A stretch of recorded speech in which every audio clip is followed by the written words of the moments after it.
सबसे पहले हेलो।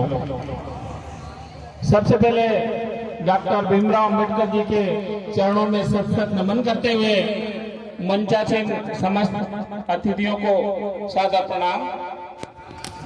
सर्व भलाई समाज महासम्मेलन में उपस्थित समस्त समाज बंधुओं, माताओं, बच्चों, आप सभी को भी मेरा प्रणाम, सादर वंदन। आज के सफल आयोजन में महत्वपूर्ण भूमिका निभाने वाले कार्यक्रम के सूत्रधार कर्णधार डॉक्टर हीरोलॉजी मोनिका मैडम, कार्यक्रम की अध्यक्षता कर रहे भाई आनंद राम करोले जी, बाग सिंह फुलवरे जी एवं समस्त कार्यकर्ता बंधु, आप सभी को मैं धार जिले की ओर से हार्दिक हार्दिक बधाई एवं धन्यवाद ज्ञापित करना चाहता हूं। जैसे कि कार्यक्रम का नाम ही है सर्व भलाई समाज स्नेह सम्मेलन। हमारे धार जिले में मालवा समाज, मालवा प्रांत में मालवी भलाई समाज, निमाड़ के भलाई समाज और गुजराती प्रांत के भलाई समाज निवास करते हैं। मैंने 3 तरह के भलाइयों को देखा हुआ है, लेकिन मतभेद इतना है कि एक दूसरे को सब सर्वश्रेष्ठ साबित करने में लगे हुए हैं। सबसे सर्वश्रेष्ठ गुजरात प्रांत से जो आए हुए हैं यहाँ पे भलाई समाज के लोग, वो कहते हैं कि हम निमाड़ से और मालवा से दोनों भलाइयों से सबसे ऊंचे हैं, और मालवा के भलाई कहते हैं कि हम निमाड़ के भलाइयों से ऊंचे हैं। सभी भले अपने आप को सर्वश्रेष्ठ कहते हैं। रोटी व्यवहार, बेटी व्यवहार तो जो अच्छे बड़े बड़े अधिकारी कर्मचारी हैं, उनकी बेटी भी ले लेंगे, खाना पीना भी खा लेंगे, लेकिन अधिकांश सुख दुख के कार्यक्रमों में भाग भी नहीं ले रहे हैं और कहते कि हम ऊंचे दर्जे के भले ही हैं। हकीकत ये है कि बाबा साहब के संविधान में जो क्रमांक 4 नंबर पर जाति के शब्द में लिखा हुआ है भलाई, इनको सर्टिफिकेट जब एसडीएम साहब, तहसीलदार साहब जब जारी करते हैं तो उसमें जाति भलाई लिखा रहता है, लेकिन जब जाति पूछी जाती है, मैं एक साधारण टीचर हूं, अभी जिला शिक्षा केंद्र में विगत 3 सालों से काम कर रहा हूं। पिछले 24 साल की मैंने सेवाएं दी है और उसके बाद 98 से पोस्टिंग लगाकर आज 27 साल से नौकरी कर रहा हूं मालवा में। मैं मूल निवासी धर्मपुरी क्षेत्र, निमाड़ क्षेत्र का रहने वाला हूं। 2016 से समाज सेवा के क्षेत्र में कार्य कर रहा हूं। मैंने मालवा में नौकरी करते हुए देखा, जब बच्चे आते हैं भर्ती होने के लिए और जब जाति पूछी जाती है तो बेटा किस जाति का है, तो उनको वो कहते हैं कि मालवी समाज।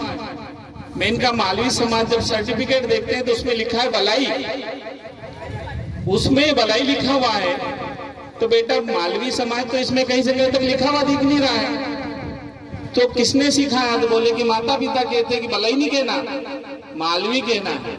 तो आपको भलाई कहने में शर्म क्यों आ रही है?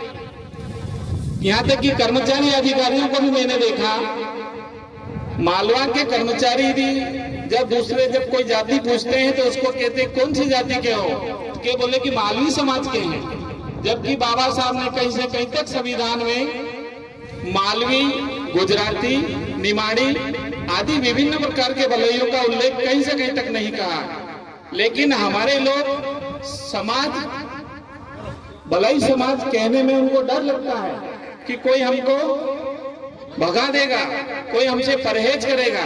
मैंने देखा, मैंने ग्रामीण क्षेत्रों में 14 साल तक सेवाएं दी, वहां पर अपने ही भलाई समाज के लोगों को बीड़ी फेंक करके दे रहे हैं, पानी नहीं दे रहे, खटिया पे बैठने नहीं दे रहे। और मैं जिस गांव में नौकरी करता था, कहते थे मास्टर साहब आओ। जब मेरी पहली पोस्टिंग दिसंबर 98 मैंने ज्वाइनिंग करी, तो वहां के पटेल साहब को वहीं का टीचर मेरे साथ का, जब सामान्य राजपूत समाज के थे तो मिलाने ले गया।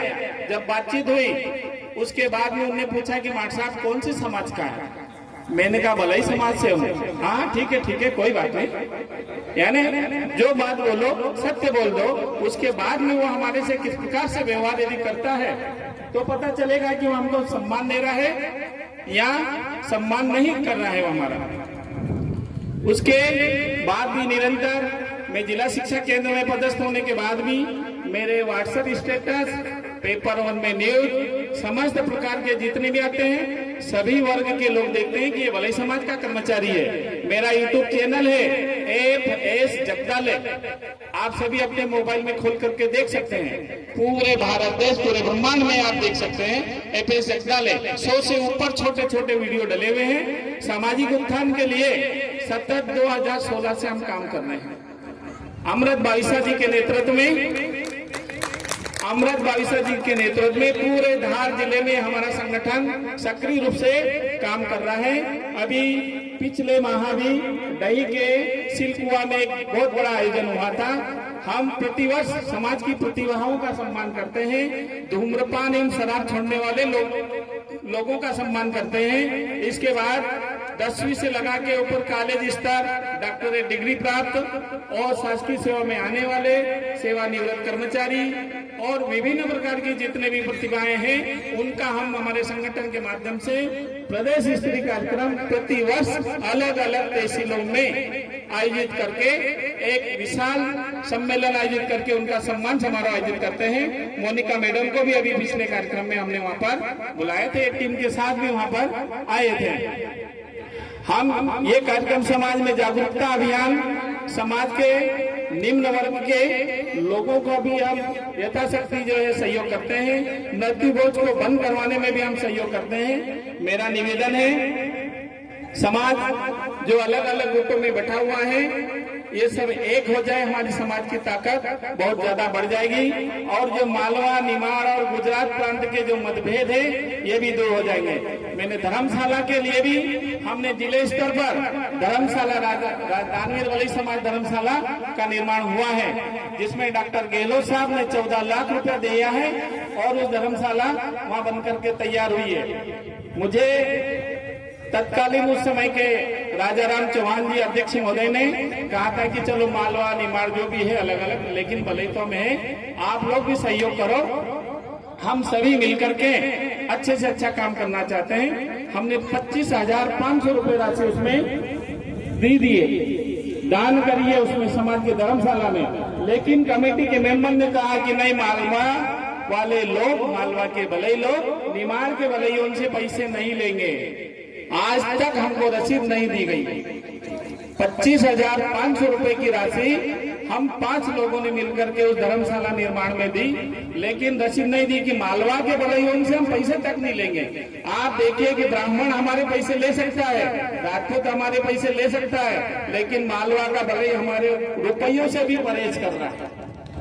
कितने बड़ी दुख की बात है, बड़ी विडंबना है कि और हमारे भलाई लोगों को जब दूसरी समाज के लोग, राजपूत, ब्राह्मण, बनिया, अन्य वर्ग वाले लोग जब दूर रखते हैं, छुआछूत करते हैं, घोड़ी पर बैठने नहीं दे रहे हैं, मूछ नहीं रखने दे रहे हैं, मंदिर से भगा रहे हैं, इसका मतलब वो अच्छा काम कर रहे हैं। इसका मतलब वो काम अच्छा कर रहे हैं, क्योंकि हमारे लोग हमारे से नफरत कर रहे हैं ना, अरे भले भले से नफरत कर रहे हैं। तो इसमें जो है इस मंच के माध्यम से मैं निवेदन करता हूं, जब भले एक नहीं हो सकते तो अनुसूचित जाति कब एक होगी, SC ST OBC कब एक होगा। इसके लिए बुद्धिजीवी और ये जो छुआछूत है अनपढ़ आदमी नहीं कर रहा, पढ़े लिखे लोग कर रहे। बड़ी सोचने वाली बात है कि हमारे पढ़े लिखे लोग जो है इस बात का